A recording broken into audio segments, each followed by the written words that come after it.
Značajno mesto u korpusu specijalnih jedinica Vojske Jugoslavije zauzima 72. specijalna brigada višenamenska jedinica, osposobljena za izvršavanje izviđačko-diverzantskih, prepadnih i antiterorističkih i drugih specijalnih zadataka. Brzina, iznenađenje, snaga, vrhunska obučenost, lična hrabrost i visok moral svakog vojnika osnovni su principi na kojima se zasnivaju akcije ove jedinice. Borbenu snagu brigade čine profesionalci i vojnici po ugovoru, a ima i vojnika na redovnom odsluženju vojnog roka. Kandidati koji žele da stupe u redove specijalaca moraju da prođu strog selekcioni kurs, što je u stvari probni rad od 3 meseca. Pri selekciji najpre se prolaze detaljni medicinski pregledi, psihološki testovi i provera fizičkih sposobnosti. Naravno, neophodna su i opšta vojna znanja. Kompleksan program obuke u trajanju od 2 godine zasnovan je na iskustvu najpoznatijih svetskih specijalnih jedinica, obogaćen sopstvenim saznanjima i prilagođen našim uslovima. Posle osnovne obuke za specijalnost koja traje 8 meseci, kandidati prolaze i specijalističke kurseve, padobranstvo, skijanje, plivanje i ronjenje, preživljavanje u prirodi, borilačke veštine, rukovanje eksplozivom i sanitetsku obuku. Posebno se uvežbava taktika specijalnih dejstava, izvođenje brzih prepada, rušenje objekata i provlačenje između neprijateljskih položaja. U specijalnim jedinicama ne zavisi sve samo od hrabrosti i obučenosti čoveka, već mnogo toga i od kvaliteta naoružanja i dodatne specijalne opreme.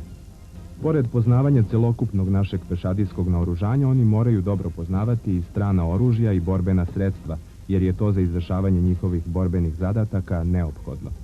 U sastavu brigade postoji posebna antiteroristička grupa Sokolovi, namenjena za najteže zadatke, borbu protiv terorista i oslobađanje otetih talaca iz zgrada, aviona i drugih objekata i za borbu protiv diverzantskih i terorističkih grupa. Sokolovi su profesionalci, majstori borilačkih veština, zavidne fizičke snage, spremni za izvršavanje najrizičnijih zadataka. Organizovani su u posebne male timove i grupe od nekoliko ljudi, što im omogućava brzinu, pokretljivost, bolju koordinaciju i adaptiranje na različite situacije. U njihovim akcijama grešaka ne sme da bude i oni zato neprekidno održavaju kondiciju i uvežbavaju akcije. Borilačke veštine, perfektno poznavanje našeg i stranog naoružanja, vrhunska preciznost u gađanju puškama, pištoljima i noževima pokazuje da nimalo ne zaostaju za specijalcima u drugim zemljama.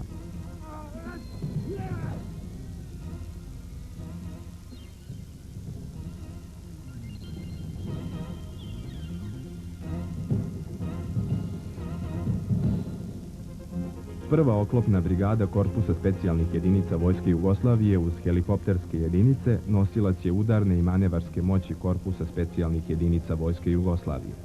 Sa tenkovima T-72 i M-84 i drugim oklopnim sredstvima, kao i sredstvima za protivoklopnu borbu, prvenstveno protivoklopnim vođenim raketama, opremljeni su i osposobljeni za uspešnu borbu protiv snažnih neprijateljskih sastava na kopnu i u vazduhu. Opremljeni su i obučeni čak i za borbu u uslovima korišćenja nuklearnih borbenih sredstava.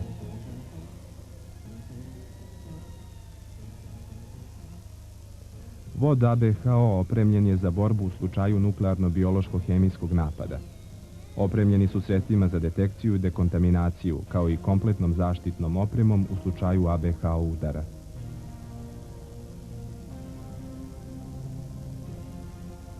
Jedinica veze je namenjena za brzo i efikasno uspostavljanje veze na celokupnoj teritoriji Savezne Republike Jugoslavije.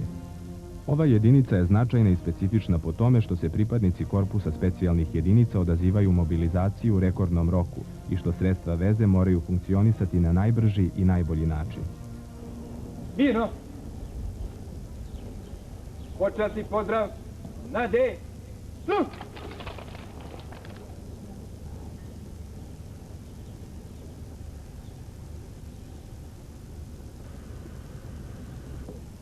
Mirno! Počeci garde u Srbiji i Crnoj Gori vezuju se za kneza Miloša Obrenovića i vladiku Petra II. Petrovića Njegoša. U Srbiji 1829. godine knez Miloš u Požarevcu formira prvu gardijsku jedinicu, gvardiju, za ličnu pratnju i obezbeđenje. Slično će učiniti vladika Petar II. Petrović Njegoš, nazvavši svoje gardiste perjanici, i knjaževi gardisti i vladičini perjanici bili su mladići iz najboljih i najuglednijih porodica. Organizacijsko-formacijska struktura gardijske brigade često se menjala, ali je suština ostala ista. Uvek je obezbeđivala šefa države, najviše državne i vojne institucije i davala je počasti predsjedniku države i njegovim gostima. I pored svoje zavidne borbene moći, gardijska brigada se tradicionalno prepoznaje po počasnom bataljonu garde. Samo najbolji vrhunski obučeni i fizički najizdržljiviji oblače počasnu gardijsku uniformu i ulaze u elitni reprezentativni počasni stroj. Obučenost na zadacima vojnih počasti gardisti demonstriraju za svega nekoliko minuta, a komanda, počasni pozdrav i komandantov pozdrav sabljom su munjevite vojne radnje koje se mere sekundama. I za tih nekoliko sekundi su meseci naporne obuke, smotre, marševi, gađanja, vežbe, logorovanja. Tek nakon toga najbolji mogu ući u počasni stroj. Kada gardisti posle intonirane himne napuste kasarnu Dedinje, očekuje ih protokol na aerodromu Beograd ili Batajnica, na dvoru na Dedinju ili na grobu neznanog junaka na Avali. Gardiste na tim zadacima tradicionalno prati vojni orkestar Prve armije i specijalna artiljerijska jedinica za počasnu paljbu.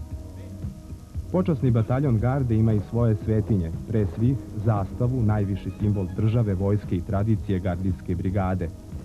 Pre i posle svakog zadatka 155 starešina i vojnika počasnog bataljona pozdravlja svoju zastavu uz zvuke himne.